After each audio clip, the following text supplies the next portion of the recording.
नमस्कार, आप देख रहे हैं एसबीएन टाइम्स। शुरुआत करते हैं आज की प्रमुख खबरों के साथ। महाशिवरात्रि पर्व के अवसर पर मनासा के शमशान घाट में एक दिवसीय मेले में उमड़ी हजारों की संख्या में भीड़।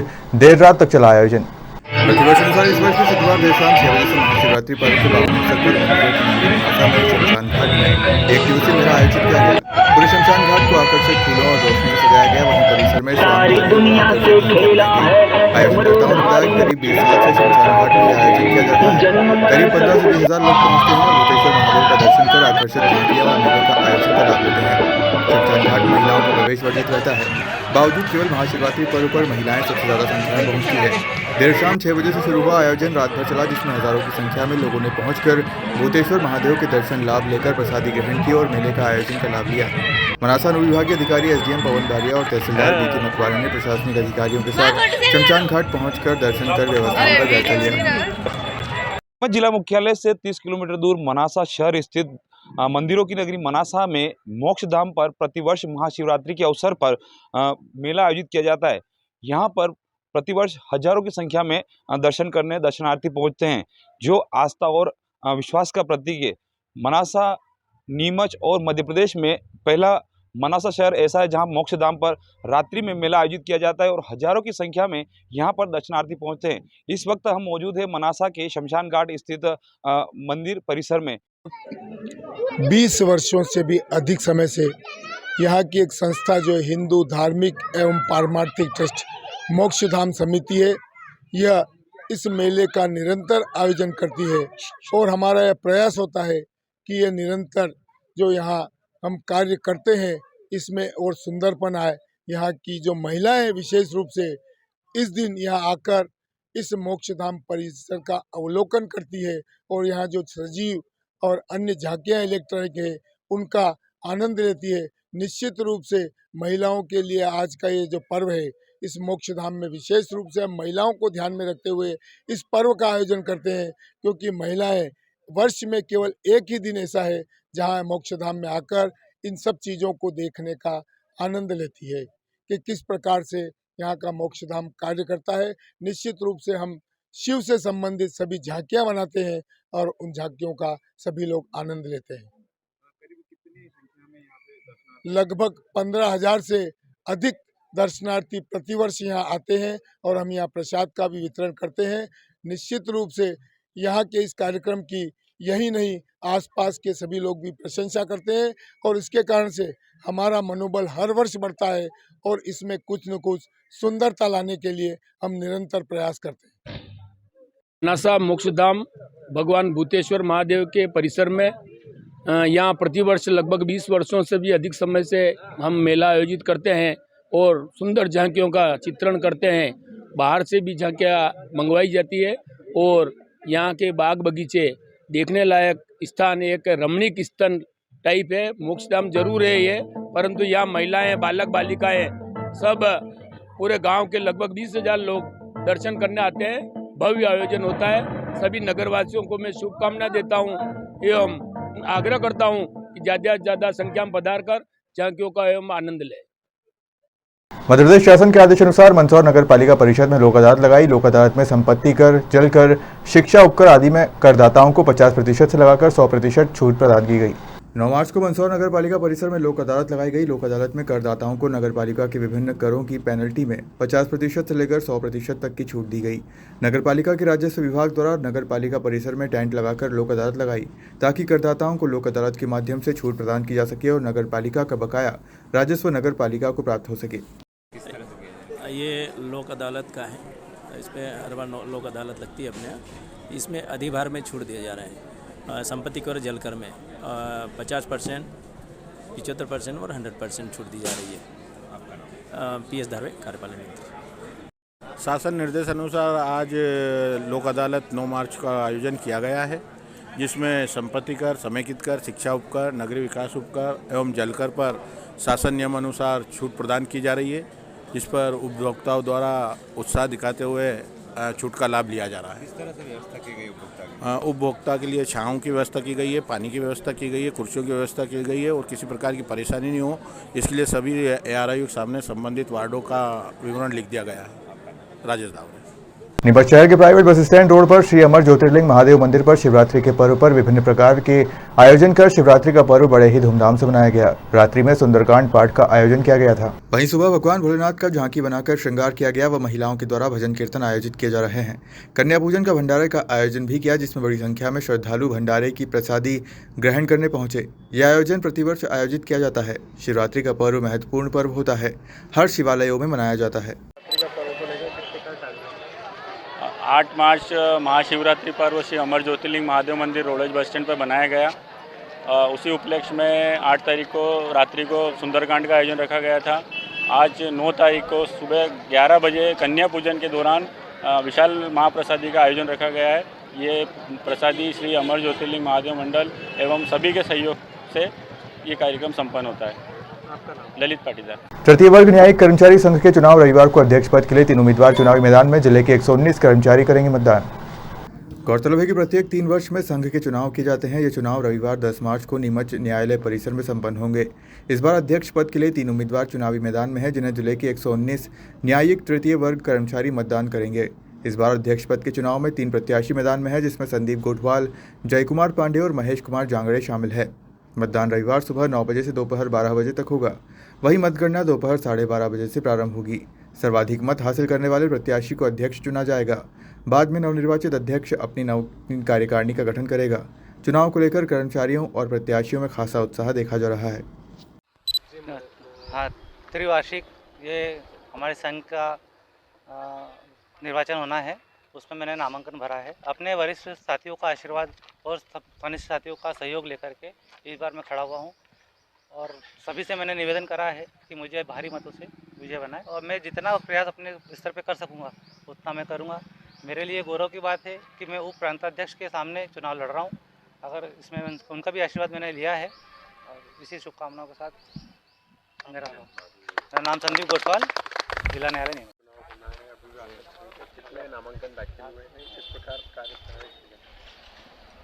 अभी तक 4 तारीख तक जो तो नामांकन भरने की तारीख थी, जिसमें 4 नामांकन प्राप्त हुए थे।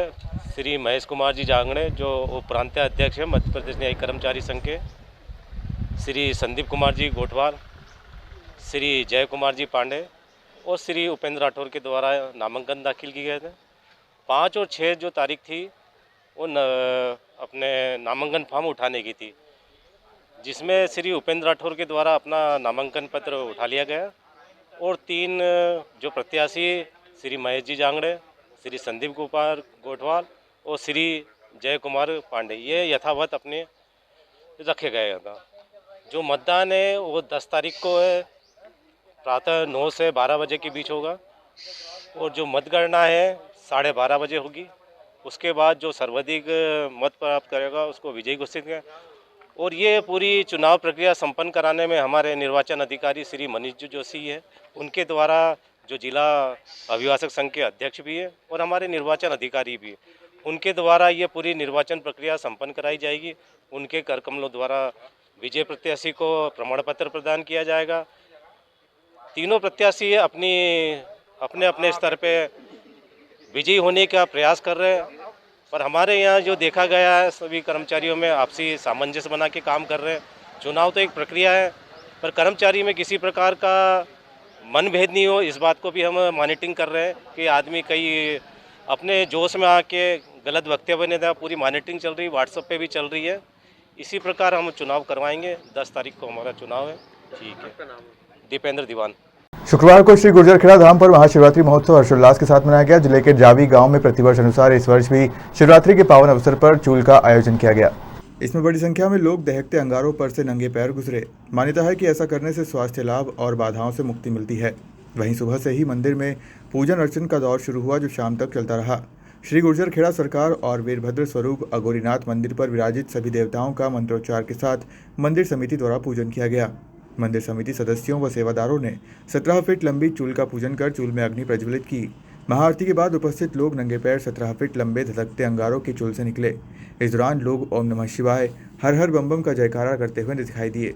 सैकड़ों की संख्या में महिला, पुरुष, बच्चे सभी नंगे पैर चूल से होकर निकले। इस अवसर पर सभी भक्तों के लिए महाप्रसादी का भी आयोजन किया गया। जिला प्रशासन और पुलिस प्रशासन द्वारा पति व बच्चों के हत्यारों के मकान आज तक नहीं तोड़ने तथा कोई उचित कार्रवाई नहीं किए जाने को लेकर ग्रामीण नैनीबाई पति प्रकाश बंजारा निवासी भुंडिया रुंडी तहसील शामगढ़ जिला मंदसौर के साथ कलेक्टर कार्यालय पहुंचकर कलेक्टर के नाम ज्ञापन दिया। आपको बता दें कि विगत दिवस प्रकाश बंजारा ने दोनों बच्चों सहित फांसी लगाकर आत्महत्या कर ली थी एवं सुसाइड नोट भी लिख कर गया था। ज्ञापन में कहा था कि मृतक ने अपने सुसाइड नोट में लिखा कि वह राजू, कालू, सोनू, गोविंद, लीलाबाई, नौजीबाई एवं गीताबाई की प्रताड़ना से तंग आकर आत्महत्या करना स्वीकार किया था, जिस पर से कार्रवाई प्रचलित होकर एसडीएम गरोड़ द्वारा मकान का मौका मुआयना करवाया था, जिस पर से आरोपीगण का मकान सरकारी जमीन पर अतिक्रमण कर बना हुआ पाया गया था, जिसको तोड़ने का 3 दिन का समय दिया था, जिस पर से आज तक मकान नहीं तोड़ा एवं प्रार्थी व उसके परिवार व समाजजन को झूठा आश्वासन दिया एवं मौके पर कहा था कि वीडियो बना लो, मैं 3 दिन में मकान तोड़वा दूंगा, लेकिन आज तक मकान नहीं तोड़ने से परिवार एवं समाजजन में आक्रोश पैदा हो रहा है एवं कभी भी कोई घटना दुर्घटना हो सकती है। गरीब आदमी देख के इनकी कोई सुनवाई नहीं कर रहे हैं, पुलिस वगैरह प्रशासन कोई, मतलब जहाँ भी जाते हैं तो कोई कि अभी कार्रवाई चल रही है, 15 दिन लगेगा, महीना लगेगा। ऐसा थोड़ी होता है कि पूरा परिवार ख़त्म हो गया, 3 लाश मौत पे मर गई और अभी तक कोई सुनवाई नहीं है। ऐसा थोड़ी होता है क्या सर? काम कानून कायदा तो इतना बड़ा हादसा हो गया तो तुरंत होना चाहिए ना कार्रवाई, तो अभी तक कुछ भी नहीं हो रहा है सर। वो जहाँ जाते हैं वहाँ से कहते हैं अभी 10 दिन लगेंगे, अभी 15 दिन लगेंगे, अभी जाँच चल रही है। ऐसा हो रहा, हत्या होना, आदमी की मृत्यु होने के बाद में भी जांच चल रही है, वैसा हो रहा है। अभी कार्रवाई कर रही है प्रशासन, कोई दिमाग पूरा संतुलन कर ही नहीं रही है कुछ। अब चाहते हैं कि उसका मकान पे बोल्डर चले और उनको साथी आदमी को फांसी हो, ये चाहते हैं। हाँ, तो जगदीश गरासिया जनपद सदस्य मालाड। सर यही चर्चा हुआ था, मेरी मारपीट की थी 7 आदमी ने नंगी करके, तो मेरी जब भी कार्रवाई मैंने रपोट की थी, जब भी मेरी कार्रवाई नहीं की थी, और उनकी औरत लीलाबाई ने भी धमकी दी थी, नौजीबाई ने भी धमकी दी थी, राजू ने भी धमकी दी थी मेरे को कि तू क्या कर लेगी, तेरा ऐसा नंगी का वीडियो बना के डालेंगे ना तो तेरा पति ऐसे ही मर जाएगा। तो मेरा पति को तो ऐसे ही डरता कि मैं कैसी इज्जत से जीऊँ, मेरा कुछ बचा नहीं है। मेरी औरत की इसने इज्जत बगाड़ दी। इज्जत में समझते हो ना, अब इज्जत कुछ भी नहीं है, मतलब नंगी हुई थी ना, वहाँ से इज्जत उतर गई थी मेरी। तो उनके बाद में भी मेरा ऐसी धमकी की वजह से मेरा पत्नी ने घटना की है। तो वो घटना होने के पहले मेरा झगड़ा हुआ था, जब से घर नहीं आए थे। कौन व्यक्ति था जिसने आपके साथ करा था? राजू था, कालू था, नौजीबाई थी, लीलाबाई थी, गीताबाई थी, सोनू था, गोविंद था, 7 आदमी हैं। वो भी जब घटना हुई थी, मेरा पति ने घटना की थी, तो सब उनके कागज लिखे हुए उनकी जेब में मिला हुआ था कि उसने किस किस का नाम लिखा हुआ था। तो यही मेरे पहले की झगड़े में, मारपीट में यही आदमी थे। तो बस मेरा कहना यही है कि मेरी कोई भी सुनवाई नहीं करे ना, तो मैं खुद मरने के लिए तैयार हूँ। जब मेरी सुनवाई कर लेगी ना सब, जब भाई है तो उसने कहाँ बोला था कि मेरी बहन है मेरे को जीता देगी, तो हमने वो अफसोस लेके हमने जीता दी। उसने बानेज के लिए स्कूल भी खोल दिया, उनकी पढ़ाई भी करवाने के लिए तैयार थे। तो आज बहन की राखी कहाँ डोरा तोड़ दिया और पैसे वाली बहन से व्यवहार बनवा लिया और गरीब बहन को तो छोड़ दिया। मेरा नाम नैनी भाई। तो उसने उसका और भांजे की तो जान ले ली, पैसे वाले भांजे की जान नहीं ले सकते क्या? वो तो गरीब का कुछ भी नहीं था। ग्रामीण जन जो पधारे हैं शामगढ़ तहसील से, ये जो 4 तारीख को जो हादसा हुआ है, उस संबंध में जो अपराधी है, आरोपी है, उसके मकान को तोड़वाने के लिए आए हैं। उस दिन संभवतः बात कुछ हुई होगी कि तत्काल तोड़ा जाएगा, लेकिन कानूनन संभव नहीं है किसी का मकान तोड़ा जाना। उसमें एक विधि की प्रक्रिया है। शासकीय भूमि में भवन निर्मित है, इसमें धारा 248 के अंतर्गत कार्रवाई की जा करके उसमें सूचना पत्र जारी किया गया है। सूचना पत्र जारी किया, किंतु जो है वो वर्तमान में जेल में है, तो जिससे दोबारा पुनः सूचना पत्र जारी किया जाएगा। चस्पा और जेल अधीक्षक के माध्यम से शामिल कराया जाएगा और उसके बाद ही उसका जवाब आने के पश्चात ही उस पर कार्रवाई की जा सकेगी। अड़े हुए भी हैं सर। हाँ, इनका कहना है कि जब तक मकान नहीं टूटेगा हम यहाँ हड़ताल करेंगे। हमने समझाइश दी है कि भाई ये जो हड़ताल है, इस प्रकार की ये जो गैरकानूनी होती है, वर्तमान में धारा 144 लागू है, जिसमें FIR भी हो सकती है इन लोगों के ऊपर भी। तो आप विधि का पालन करें और विधि का पालन करवाएं भी, क्योंकि विधि के सम्यक हम भी बाहर नहीं जा सकते और आमजन भी, विधि सबके लिए है। तो विधिवत सुनवाई की जाकर के ही कार्रवाई की जा सकती है, ऐसा हमने समझाइश दी। मेलखड़ा की ओर जा रही थी, बस स्टैंड गांव भूलिया रुंडी में, वहाँ पे इनके साथ में 3-7 लोगों ने मारपीट की है और निवस्त कर इनके साथ में एक तरह से देखा था तो अच्छा अत्याचार किया है उन लोगों ने।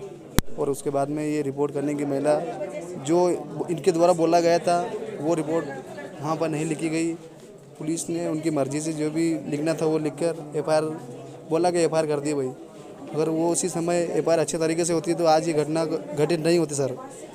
और यही मामला लेकर प्रकाश कम्बल पे व्यापार पे था 4 से 5 महीना और वो घर नहीं आया। उसी के दिमाग में इस प्रकार की घटना घटित हुई तो चल रहा था कि क्या होना क्या नहीं होना। और राजू उसको धमकी देता फ़ोन पे कि तू गांव में आएगा तो मैं तेरे को मार दूंगा, मेरे पास बंदूक है, बंदूक से उड़ा दूंगा, ऐसा कर दूंगा, मेरे पास 10 से 15 करोड़ रुपए की संपत्ति है, तेरे पास क्या है, मैं पुलिस को भी खरीद सकता हूँ। इस प्रकार की धमकियाँ देता था।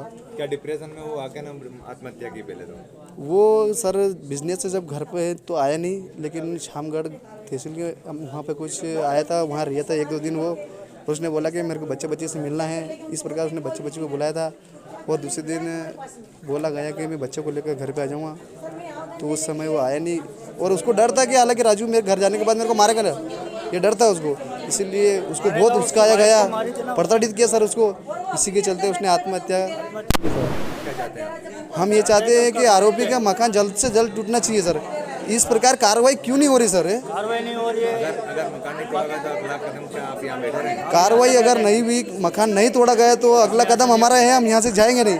हमारा कहने का मतलब ये जो उनकी मृतक की पत्नी नैनी भाई, उसके साथ में कोई भी नहीं, उसकी जान को खतरा है, वह स्वयं में से घुट के मर रही है कि मैं आगे क्या कर पाऊंगी सर। ऐसी स्थिति में हमें ध्यान रखना पड़ा रात दिन। अगर वो मर गई तो उसकी जिम्मेदार कौन होगा?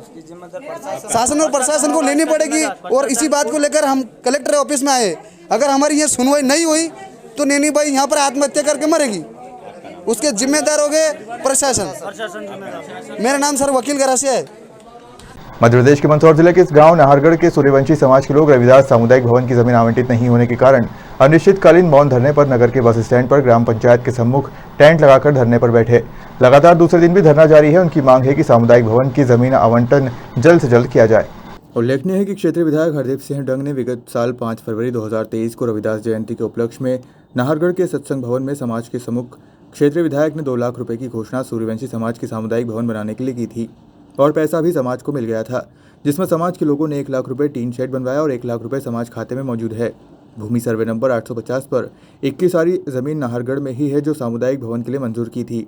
उसका आवंटन नहीं होने के कारण यह समाज के लोग अनिश्चितकालीन मौन धरना प्रदर्शन कर रहे हैं। इन्होंने कलेक्टर, SDM, तहसीलदार जितने भी अधिकारी हैं उन सबको भूमि आवंटित के लिए लिखित में आवेदन से रूबरू भी करवाया था, किंतु कोई निराकरण आज दिन तक नहीं हुआ। एक आवेदन विगत साल 7 अक्टूबर 2023 उस समय वर्तमान उप मुख्यमंत्री जगदीश देवड़ा को दिया गया था। फिर उसके पश्चात आदेश पर जमीन की नब्ती भी हुई थी। फिर उसके बाद किसी ने कोई सुनवाई नहीं की और अब समाज के लोगों ने एकमत से निर्णय लेकर समाज की सामुदायिक भवन की भूमि आवंटन के लिए अनिश्चितकालीन मौन धरने पर बैठने को मजबूर होना पड़ा। हाँ, किन चीज़ लेकर आपने आज धरना दिया, क्या है? यहाँ पे हमारे सार्वजनिक सामुदायिक भवन के लिए ये धरना दिया गया है। कब से चालू है? ये 8 तारीख से चालू है और अनिश्चित है। कहाँ आवंटित जमीन को लेकर?